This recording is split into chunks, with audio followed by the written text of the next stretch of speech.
नमस्कार, good evening. स्वागत है आप सभी का इस क्लासेस पर। डिस्कस करेंगे आज का एडिटोरियल सेशन नंबर 36। तकाइचीज ट्रायम्फ नाम से एडिटोरियल है और ये जापान की राजनीति में जो एक बार फिर से सत्ता परिवर्तित हुई है, तकाइची जो प्रधानमंत्री बनी है उसके बारे में एडिटोरियल हम डिस्कस करेंगे। सबसे पहले तो आप ये देखिए कि एडिटोरियल है किस बारे में। तो ये एडिटोरियल बताएगा आपको तकाइची जो महिला है उनकी जीत के बारे में। discusses the political comeback and election victory of Japan's Prime Minister Sanae Takaichi and examines what her government's agenda means for Japan's future. Japan के भविष्य के लिए उनका जो गवर्नेंस का एजेंडा है, वो जिस एजेंडा से सत्ता में आई हैं, तो उसके क्या मायने हैं, उसको ये एग्जामिन करता हुआ नजर आएगा आज का सेशन। ठीक है। बात रही आज के एडिटोरियल में कौन कौन से नए क्वेश्चंस हम मतलब क्वेश्चंस आपको फाइंड आउट करने हैं। तो पहला क्वेश्चन तो टोन है ही। तो टोन वाला क्वेश्चन तो हमेशा ही इंक्लूड किया जाता है, क्योंकि आजकल के पैटर्न के अकॉर्डिंग टोन और थीम ये पूछने लग गए हैं, इसलिए आपको पता होना चाहिए टोन कैसे निकालते हैं। मैंडेट शब्द का क्या मतलब है ये बताना है, ये वोकेबलरी बेस्ड है। तीसरा बताना है why did China impose restrictions on Japanese imports, China ने जापान के आयात पर प्रतिबंध क्यों लगाए, ये बताना है। एक the editorial suggest that Japan should, editorial दर्शाता है कि जापान को क्या करना चाहिए। तो चार ऑप्शन से तो गो थ्रू करना ही पड़ेगा एटलीस्ट आपको। और Takaichi's victories is described as a comeback because, Takaichi की जो जीत है उसको एक कमबैक के रूप में माना गया है। क्यों इसको कमबैक कहा गया है, क्यों इसको ये कहा गया है कि तकाइची ने वापसी की है, तो ये सब हमें आज के सेशन में डिस्कस करना है। बात रही पिछले सेशन के आंसर्स की, तो बी और ए दो आंसर्स थे आपके। 4 नंबर में बी और 5 नंबर में ए, ये आंसर्स थे पिछले सेशन के। 4 नंबर में बी और 5 नंबर में ए। ठीक है।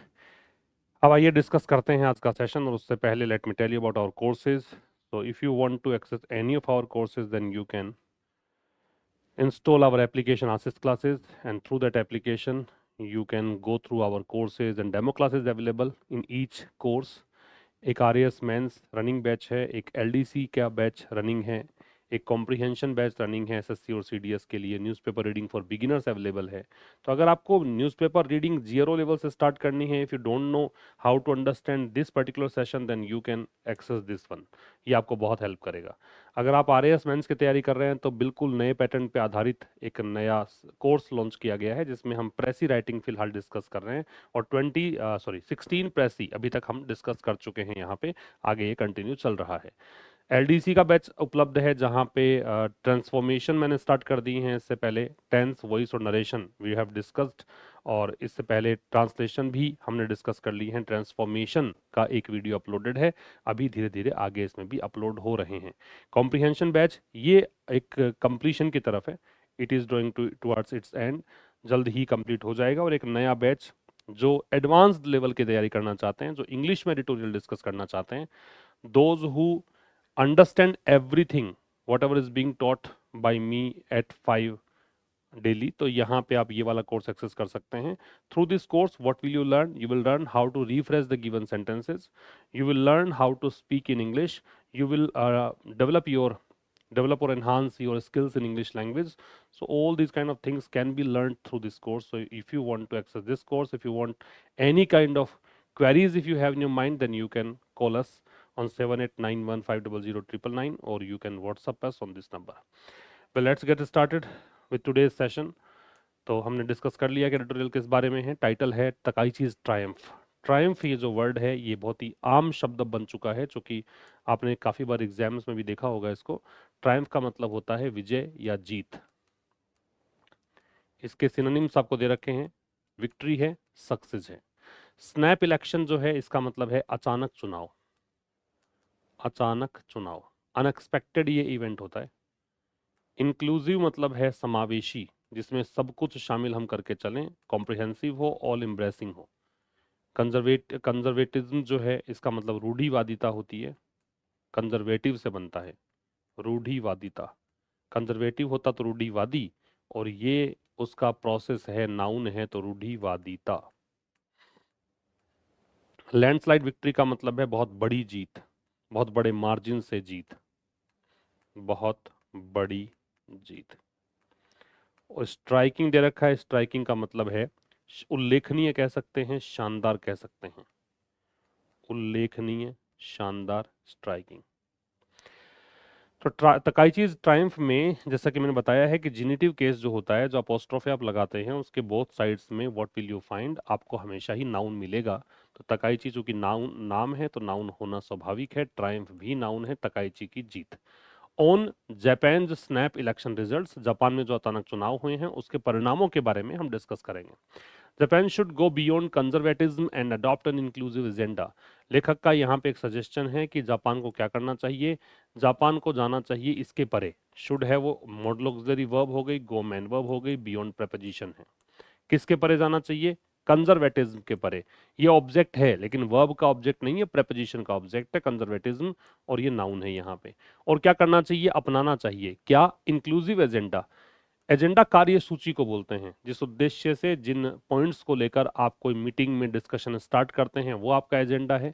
जिस चीज को लेकर आप अपने मंजिल की तरफ आगे बढ़ रहे हैं वो आपका एजेंडा है। तो एजेंडा तो है मेरे भाई नाउन यहाँ पे, और इंक्लूसिव जो है वो है एडजेक्टिव। कैसा एजेंडा है, इंक्लूसिव एजेंडा है, समावेशी एजेंडा है।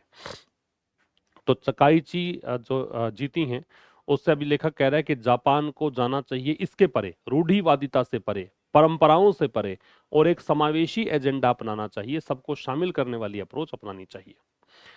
अब क्या कह रहा है, तकाइची की जो लैंडस्लाइड विक्ट्री है, इनकी जो बहुत बड़े मार्जिन से जीत है जापान में फरवरी 8 के स्नैप इलेक्शन में, ये चिन्हित करता है ये दर्शाता है one of the most striking political comebacks, जो सबसे ज्यादा उल्लेखनीय राजनीतिक कमबैक्स हुए हैं उनमें से एक को यह दर्शाता है इन इट्स रिसेंट हिस्ट्री, हाल ही के इतिहास में। The liberal democratic party LDP one 316 और 465 सीट, 465 टोटल सीट्स थी, 316 इन्होंने जीत ली। पार्लियामेंट लोअर हाउस, पार्लियामेंट के निचले सदन में, delivering it's strongest post war performance. तो ये युद्ध के बाद सबसे प्रबल, सबसे बड़ी जीत यहाँ पे इन्होंने प्रदान की है। ये इस फर्स्ट स्लाइड में कहानी है। अब देखेंगे तो सुनाए तकाइचीज लैंडस्लाइड विक्ट्री, ये सब्जेक्ट है आपका।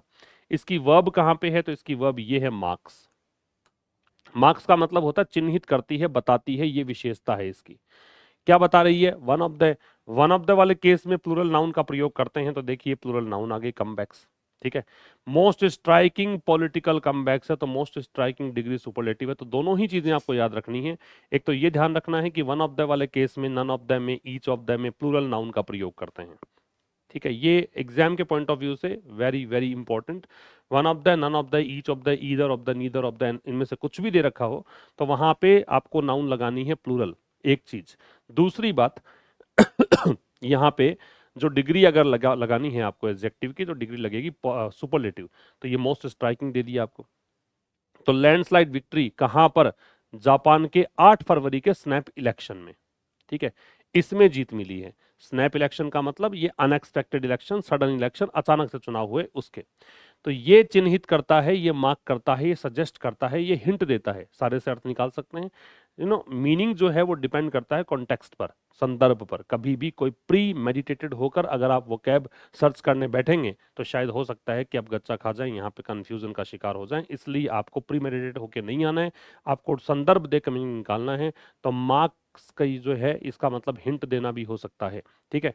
तो ये संकेत करता है किस तरफ, कि ये सबसे ज्यादा उल्लेखनीय राजनीतिक कमबैक्स हुए हैं हाल ही के इतिहास में। और इतिहास है किसका, जापान का। तो इट्स पॉजेसिव एडजेक्टिव है, रिसेंट एडजेक्टिव है, हिस्ट्री नाउन है। तो इसके हाल ही के इतिहास में जितने भी सबसे बढ़िया वाले, उल्लेखनीय, जिसके बारे में चर्चा हो सकती है, नोटेबल है, रिमार्केबल है, पॉलिटिकल कमबैक्स हुए, उनमें से एक है ये।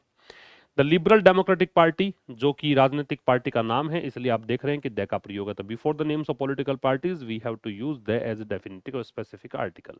इसने क्या किया, जीता, ये वर्ब हो गई। क्या जीता, इतने सीट्स, कितने में से, इतने में से, कहां पर, पार्लियामेंट के निचले हाउस में, निचले सदन में। क्या करते हुए जीता, तो ये प्रेजेंट पार्टिसिपल है। When two simultaneous actions are there and one of them is conveying the action which is progressive, तो आपको आईएनजी फॉर्म का प्रयोग करना पड़ता है। और ग्रामर के टर्म्स में इसी चीज को हम बोलते हैं प्रेजेंट पार्टिसिपल। तो ये डिलीवरिंग दे रखा है आपको, ठीक है। तो लिबरल पार्टी जो है, लिबरल डेमोक्रेटिक पार्टी है, उसने 465 में से 316 सीट्स जीती पार्लियामेंट के लोअर सदन में। क्या करते हुए, डिलीवर करते हुए, डिलीवर मतलब प्रदान करते हुए। क्या, it's strongest post war performance, it's आ रहा है, पजेसिव एडजेक्टिव ये हो गया एलडीपी के लिए। स्ट्रॉन्गेस्ट डिग्री सुपरलेटिव है। अब आप सोचें कि इससे पहले द क्यों नहीं है। डिग्री सुपरलेटिव से पहले द आता है, लेकिन एक कंडीशन में आता है, जब वो एडजेक्टिव की डिग्री सुपरलेटिव हो।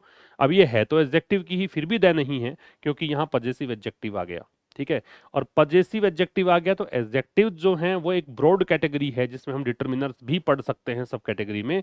तो ये इट्स जो है वो डिटरमिनर ही है, इसलिए आप यहाँ पे द नहीं लगाएंगे कि दो डिटरमिनर साथ में लगाए नहीं जा सकते। This is the reason. तो यहाँ पे इसकी जो सबसे प्रबल, सबसे स्ट्रॉन्ग, पोस्ट वॉर का मतलब है युद्ध के बाद, एक प्री वॉर, एक पोस्ट वॉर। प्री का उल्टा पोस्ट है, जैसे कि पोस्ट कोविड था प्री कोविड था, वैसे ही पोस्ट वॉर है। तो ये युद्ध के बाद की जो परफॉर्मेंस है उनमें सबसे ये स्ट्रॉन्ग वाली परफॉर्मेंस इसने डिलीवर की है। क्लियर। नेक्स्ट पे आइए, इसको एक बार गो थ्रू कीजिए, खुद से कोशिश करो पढ़ने की, अर्थ निकालने की। रीलिंग, रील का एक तो डगमगाना होता है, लड़खड़ाना होता है, एक होता है एकदम शॉक्ड रह जाना, धक्का लगना, झटका लगना, है ना, संघर्ष करना। तो रील का मतलब यहां संघर्ष करना मान लो, जूझना मान लो, जूझना। सेटबैक का मतलब पराजय होती है, हार होती है, सेटबैक का पराजय या हार। अब ये क्या कह रहा है इस स्लाइड में, when miss Takaichi became Japan first woman prime minister, जब ये पहली महिला प्रधानमंत्री बनी जापान की, इन अक्टूबर 2025, अक्टूबर 2025 में, the LDP which has lead Japan for all but 4 years since 1955। तो एलडीपी वो पार्टी है जिसने 1955 से लेकर अब तक केवल 4 साल अगर छोड़ दें तो इसने ही शासन किया है। Was reeling from back to back electoral setbacks, उस स्थिति में, मतलब अक्टूबर 2025 से पहली बार ये पद पर आई थी, तो ये संघर्ष कर रही थी, ये जूझ रही थी एक के बाद एक चुनावी हार से, एंड इंटरनल स्कैंडल्स, और अंदरूनी घोटालों से। The party had just lost its majority in the house of councillors, the upper house. Upper house जो वहां पे है, उच्च सदन जो वहां पे है, उसका नाम है हाउस ऑफ काउंसिलर्स। इसमें भी इसको, इसकी जो बहुमत था वो चला गया था, इसने लूज कर दिया था। रेजिंग डाउट्स, इससे शक पैदा हो गया था about its ability to govern, कि क्या एलडीपी में वो क्षमता है कि ये शासन कर सकती है। तो ये डाउट्स भी यहाँ पे पैदा हो गए थे। तो when miss Takaichi became Japan first woman prime minister, अगर आप देखो तो ये वाला जो कहानी है ना, ये पूरा जो एक क्लोज दे रखा है व्हेन से लेकर यहाँ तक का, ये क्लोज एडवर्ब क्लोज है क्योंकि ये व्हेन से स्टार्ट हो रहा है एंड इट डिनोट्स टाइम, इसलिए इसको आप एडवर्ब क्लोज कहेंगे। तो मिस तकाइची हो गया सब्जेक्ट, बिकेम हो गई वर्ब जो बिकम की सेकेंड फॉर्म है, और ये क्या बनी, ये इसका कॉम्प्लीमेंट पार्ट है। बिकम के बाद में ऑब्जेक्ट नहीं लगता है, बिकम के बाद में कॉम्प्लीमेंट लगता है, कॉम्प्लीमेंट पार्ट है ये, कि जब ये बनी क्या, जापान की पहली महिला प्रधानमंत्री। कब की बात है, इन अक्टूबर 2025। अगर मैं इन से लेकर 2025 तक का ये पार्ट देखूंगा तो ये भी एडवर्ब है क्योंकि टाइम को डिनोट कर रहा है। तो उस समय एलडीपी, एलडीपी से पहले द क्यों है बताया था, राजनीतिक पार्टी है इसलिए। अब बीच में इसने एक रिलेटिव क्लोज लगा दिया विथ से, और ये बता रहा है 1955 तक की घटना। एक बार एलडीपी को छोड़ दीजिए, एलडीपी के बारे में इसने जिक्र किया कि ये वो पार्टी है जिसने कि लीड किया है जापान को। ठीक है, has led present perfect, lead की थर्ड फॉर्म लेड है, lead first form, led second form, led third form. ठीक है, इसने लीड किया है जापान को फॉर ऑल बट, ये जो है ना ऑल बट वाली कहानी, ऑल बट जो है ये एक्सेप्ट का मीनिंग देता है। इसका मतलब है के सिवाय, अगर ऑल बट के बाद में कोई संख्या दे रखी है तो इतनी संख्या के अलावा। तो इसने लीड किया है for all but 4 years since 1955, मतलब 1955 से लेकर अब तक, केवल छोड़ दीजिए किसको, 4 साल छोड़ दीजिए, एक्सेप्ट 4 इयर्स। तो एक्सेप्ट 4 इयर्स शासन इसी ने किया है, 1955 से लेकर अब तक की कहानी है। अब फिर से आ जाइए एलडीपी पर। एलडीपी की verb was reeling past continuous, ये स्ट्रगल कर रही थी, ये जूझ रही थी, किससे जूझ रही थी, back to back electoral setback से। सेटबैक तो है नाउन, इलेक्टोरल है एडजेक्टिव। एक के बाद एक चुनावी हार से, एंड इंटरनल स्कैंडल्स, और अंदरूनी घोटालों से। ठीक है, द पार्टी पार्टी निश्चित हो गई, स्पेसिफिक हो गई, क्योंकि एलडीपी की बात कर रहे हैं इसलिए द है। अब ये मत सोचना कि ये राजनीतिक पार्टी इसलिए द है, ये तो पार्टी कॉमन नाउन है, लेकिन द पार्टी इसलिए आ रहा है क्योंकि हम एलडीपी की बात कर रहे हैं और ये फैक्ट हमें पता है, जो जो चीज पता होती है उससे पहले लगाइए द।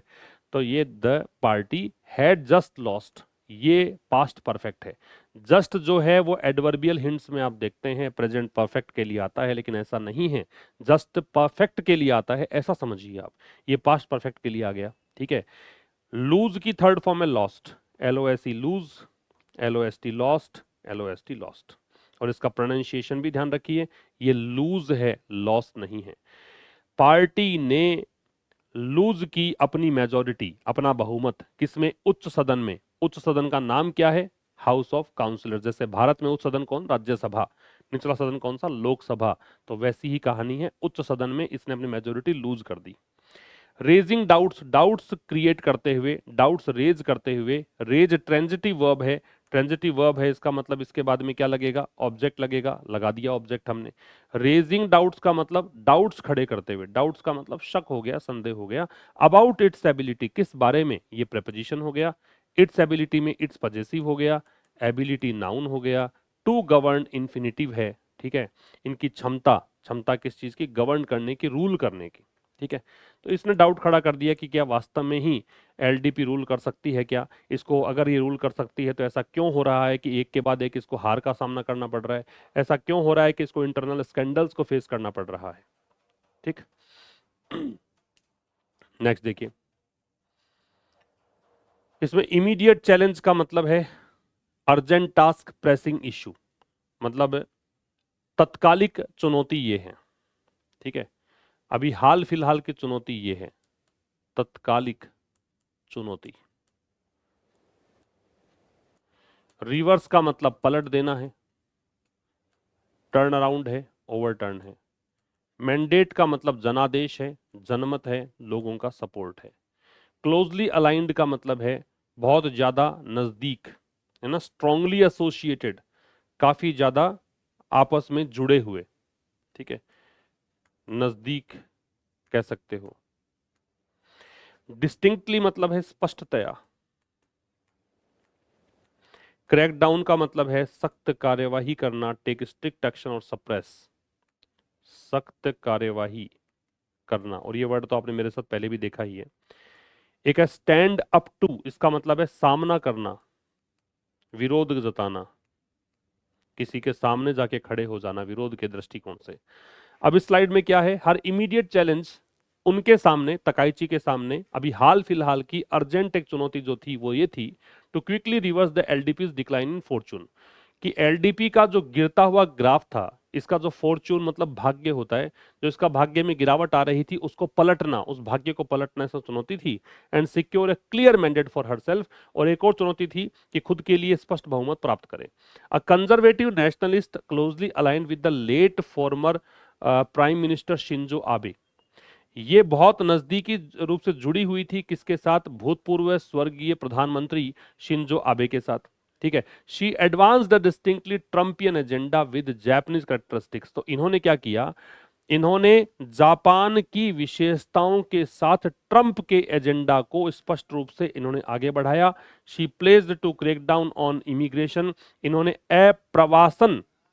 अप्रावसन जो है उस पर सख्त कार्यवाही करने की प्रतिज्ञा की। And stand up to China's military and economic influence, और इन्होंने प्रतिज्ञा की कि चाइना के सैन्य और जो आर्थिक प्रभाव है उसका विरोध जताएंगी इन द रीजन, इस क्षेत्र में। एक बार रिपीट कर देता हूं। अब ये कह रहा है कि यहाँ पे चुनाव जो इन्होंने जीता है उससे पहले इनके सामने प्राथमिकताएं क्या थी? तो इनके सामने एक चैलेंज तो ये था कि ये क्विकली रिवर्स करना चाहती थी एलडीपी के डिक्लाइनिंग फॉर्चून्स को। उनकी तत्कालिक चुनौती ये थी कि जल्दी से एलडीपी का गिरता हुआ जो भाग्य है उसको कर दें रिवर्स, उसको पलट दें भाग्य को, और क्या करें? अपने लिए पूर्ण बहुमत इस हासिल करें। अभी इनके बारे में कहा है कि ये कंजर्वेटिव नेशनलिस्ट हैं, मतलब एक रूढ़िवादी राष्ट्रवादी, है ना, पारंपरिक राष्ट्रवादी, जो चेंजेस बर्दाश्त नहीं करे वो राष्ट्रवादी। क्लोजली अलाइंड मतलब बहुत नजदीकी से जुड़ी हुई हैं, बहुत ज्यादा जुड़ी हुई थी ये, किनसे? Late former prime minister Shinzo Abe के साथ। जो स्वर्गीय पूर्व प्रधानमंत्री हैं शिंजो आबे, उनके साथ। शी एडवांस्ड, इन्होंने आगे बढ़ाया, स्पष्ट रूप से ट्रंप वाले एजेंडा को ही आगे बढ़ाया। ट्रंप ने भी इमिग्रेंट्स पर सख्त कार्यवाही की, इन्होंने भी यही एजेंडा अपनाया। उन्होंने कार्यवाही की कि इमिग्रेशन पर हम सख्त कार्यवाही करेंगे और चाइना के जो मिलिट्री और इकोनॉमिक इन्फ्लुएंस है क्षेत्र में, उसका सामना करेंगे, उसका विरोध करेंगे। हर इमीडिएट चैलेंज, ये पॉजेसिव एडजेक्टिव, ये एडजेक्टिव, ये नाउन, उनके सामने तत्कालिक चुनौती, ये इसकी वर्ब, वो क्या थी? To quickly reverse. क्विकली है वो एडवर्ब है, टू रिवर्स पलट देना। क्या पलट देना? एलडीपी का गिरता हुआ फॉर्चून। और क्या करना? सिक्योर करना। सिक्योर मतलब ऑब्टेन करना, गेन करना, प्राप्त करना। क्या? एक स्पष्ट बहुमत, सिक्योर की ऑब्जेक्ट है ये। मैंडेट नाउन, ये एडजेक्टिव। किसके लिए? अपने लिए। फॉर प्रेपोजिशन, ये इसका ऑब्जेक्ट। हालांकि ऑब्जेक्ट लगना चाहिए था, लेकिन ये रिफ्लेक्सिव प्रोनाउन ऑब्जेक्ट के रूप में ही काम कर रहा है। कंजर्वेटिव नेशनलिस्ट, अब इनके बारे में कहा है कि ये एक रूढ़िवादी राष्ट्रवादी हैं, क्लोजली अलाइंड थी किसके साथ? ये हो गया स्वर्गीय भूतपूर्व प्रधानमंत्री शिंजो आबे के साथ। अब इनके बारे में कहा है शी, उन्होंने एडवांस्ड, आगे बढ़ाया। क्या? ट्रम्पियन एजेंडा, एजेंडा नाउन है, ट्रम्पियन एडजेक्टिव हो गया, ट्रम्प से बना, ये प्रॉपर एडजेक्टिव कहलाएगा क्योंकि नाम से बना हुआ है, डिस्टिंक्टली एडवर्ब है। इन्होंने स्पष्ट रूप से ट्रंप के एजेंडा को आगे बढ़ाया, किसके साथ? जैपनीज कैरेक्टरिस्टिक्स के साथ, जापान की विशेषताओं के साथ। जापान में जो सिनेरियो था उसके हिसाब से ट्रंप वाले एजेंडा को ही इसने आगे बढ़ाया। कैसे? उन्होंने प्लेज किया, प्रतिज्ञा ली कि वो सख्त कार्यवाही करेंगी, किस पर? इस मुद्दे पर, इमिग्रेशन पर, जिसको बोलते हैं अप्रवासन, अप्रवासन, अप्रवासन बोलेंगे क्या? मतलब जो लोग इनके देश में आ रहे हैं दूसरे देशों से, है ना, उस पर सख्त कार्यवाही करेंगे। एंड स्टैंड अप टू, और ये प्रतिरोध जताएंगे, अपोज करेंगे किसको? चाइना के मिलिट्री इकोनॉमिक इन्फ्लुएंस को। कहां पर? इस क्षेत्र में। इन द रीजन एडवर्ब होगा क्योंकि जगह बता रहा है। आइए नेक्स्ट पर। अब देखिए, हर गवर्नमेंट प्रपोज टू मेक, पहले मैं बताता हूं क्या मतलब है इसका। ये प्रपोज जो दे रखा है, इसका मतलब है सुझाव देना,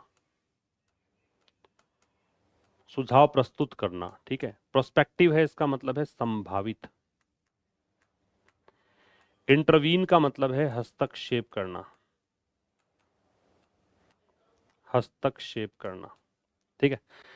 तो क्या कह रहा है कि हर government propose to make it tougher for foreigners to become citizens and also encourage prospective residents to learn Japanese. उनकी जो सरकार है उसने क्या किया? उनकी सरकार ने ये प्रस्ताव रखा या फिर ये सुझाव दिया, to make it tougher for foreigners, कि ये विदेशियों के लिए और ज्यादा टफ कर देगी टू बिकम सिटीजन्स, कि वो वहां के नागरिक बन पाए। And also encourage prospective residents to learn Japanese, और जो भी आगे आने वाले भविष्य में वहां के नागरिक बनेंगे तो उनको प्रोत्साहित करने के लिए भी संकेत दिया कि भी हम उनको प्रोत्साहित करेंगे कि जैपनीज सीखें। She withdrew an unpopular fuel tax, unpopular अलोकप्रिय, जो वहां पे विरोध जताया जा रहा था या अलोकप्रिय था, फ्यूल टैक्स ये लिया करते थे, तो इसके बारे में इन्होंने विड्रॉ कर लिया, इसको भी कि कैंसिल कर दिया। And promised more tax cuts, और इन्होंने और वादा किया कि और भी टैक्स की हम कटौती करेंगे। Miss Takaichi stated that, Takaichi ने स्टेट किया, इन्होंने बोला that Japan could militarily intervene in the event of a Chinese attack on Taiwan, कि अगर चाइना ताइवान पर अटैक करता है तो जापान हो सकता है कि हम भी सैन्य रूप से हस्तक्षेप करें इसमें। प्रोवोकिंग, इससे भड़क गया बीजिंग। टू इम्पोज रेस्ट्रिक्शंस, और इसने लगा दिए प्रतिबंध, किस पर? जापान के सी फूड इंपोर्ट्स पर। जापान समुद्री फूड इंपोर्ट करता था चाइना से, प्रतिबंध लगा दिया। एंड लिमिट्स और क्रिटिकल मिनरल्स, और जो दुर्लभ खनिज हैं उस पर इसने निर्यात पर प्रतिबंध लगा दिया कि हम निर्यात नहीं करेंगे जापान को, ये सब इन्होंने कहा। तो हर गवर्नमेंट, उनकी सरकार, सब्जेक्ट प्रपोज किया, तो ये प्रस्ताव रखा, to make it tougher for foreigners, तो उनकी गवर्नमेंट ने प्रपोज किया कि वो इसे क्या कर देंगे? टफर कर देंगे, ज्यादा स्ट्रिक्ट बना देंगे फॉरेनर्स के लिए, विदेशियों के लिए। टू बिकम सिटीजन्स, क्या टफर कर देंगे?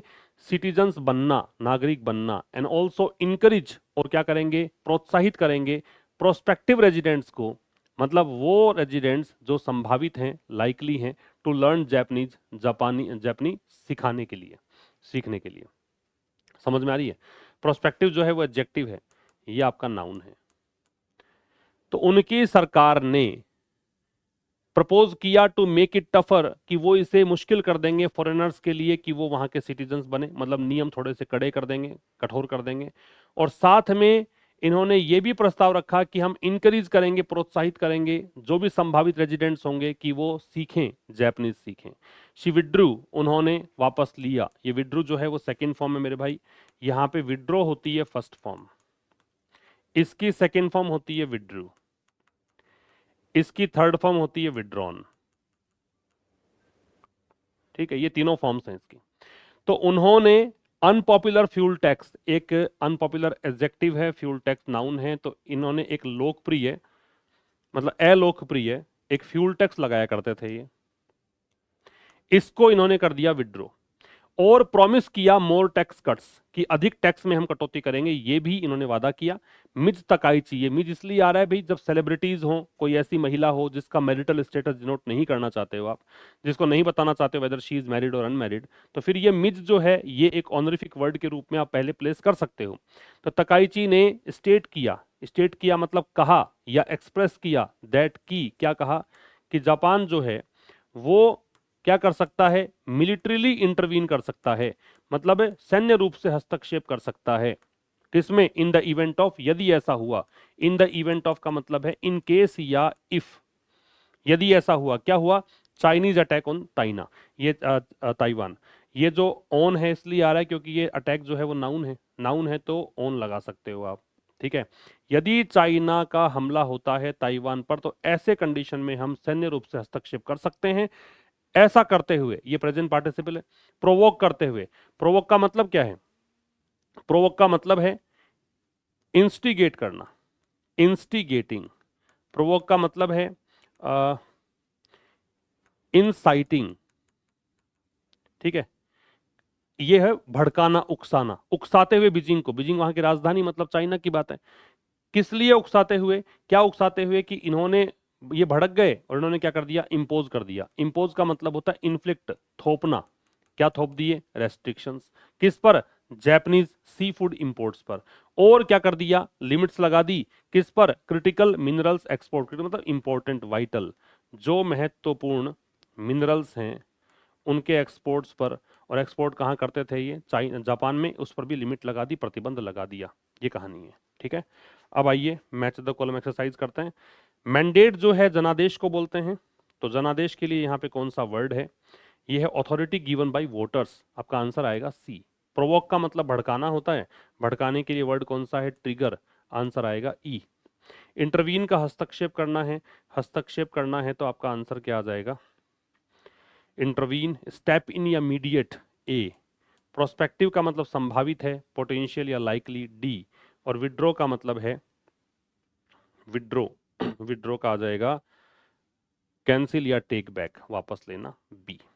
ठीक है, बात रहे अपने आरसी सेगमेंट वाले, तो इसमें ओवरऑल टोन कैसी है, तो टोन भाई यहाँ पे एनालिटिकल और माइल्डली क्रिटिकल है।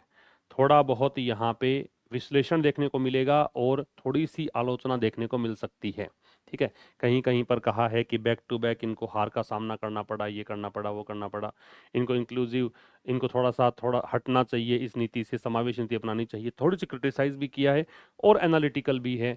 पिछले बातें बताई है इसने, विश्लेषण किया है, पिछली बातों से वर्तमान की तुलना इसने की है। मैंडेट का मतलब जनादेश है तो पब्लिक अप्रूवल हो जाएगा। Why did China impose restrictions on Japanese imports, क्यों इसने ऐसा किया, ये उसका बदला लेने की कूटनीति थी, टू रिटेलिएट डिप्लोमेटिकली।